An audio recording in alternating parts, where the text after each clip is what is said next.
नमस्कार मंडळी, खमंग कट्टा बाय शिल्पामध्ये तुमच्या सगळ्यांचं सहर्ष स्वागत आहे। टोमॅटोचं छान चविष्ट असं भरीत तुम्हाला पटकन तयार होतं ते सांगते आणि खूप टेस्टी लागतं। साधारण मी एक 5 टोमॅटो घेतलेले, ज्याचे मी अर्धे अर्धे असे तुकडे करून ते तेलामध्ये मी शॅलो फ्राय सारखं करते त्याला। आणि शक्यतो फ्राय पॅन घ्या, कारण कढई घेऊ नका। फ्राय पॅनमध्ये तुम्हाला हे छान असं उलटपालट करता येतील। आणखीन ते टोमॅटो आपण काढून घ्यायचे आणि त्याच्यानंतर 3 मध्यम आकाराचे कांदे मी उभे चिरलेले होते, ह्याच तेलामध्ये आपल्याला ते पण परतवायचे आहेत। आणि साधारण कांदा गुलाबी होईपर्यंत आपल्याला परतवून घ्यायचं आहे। कांदा परतवतानाच मी एकीकडे टोमॅटोची सालं काढणार आहे, की जेणेकरून आपलं हे भरीत पटकन अजून तयार होईल।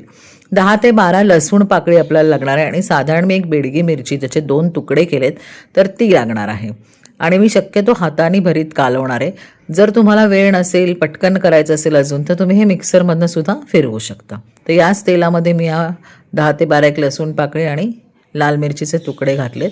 मी थोडंसं बत्त्याने ठेचून घेणार आहे आणि नंतर मिक्स करताना त्याच्यामध्ये परत थोडंसं लाल तिखट आणि मीठ आपण घालणार आहोत। तर तुमच्याकडे कलरचं लाल तिखट असेल तर तुम्ही ते कलरचं लाल तिखट वापरू शकता, ज्याच्यामुळे भरताचा रंग अजून छान येईल। मी आपलं साधं लाल तिखट थोडंसं घातलेलं आहे, मीठ घातलेलं आहे चवीपुरतं। आणखीन त्याच्यानंतर हे सगळं मिक्स मी बत्त्याने केलेलं आहे।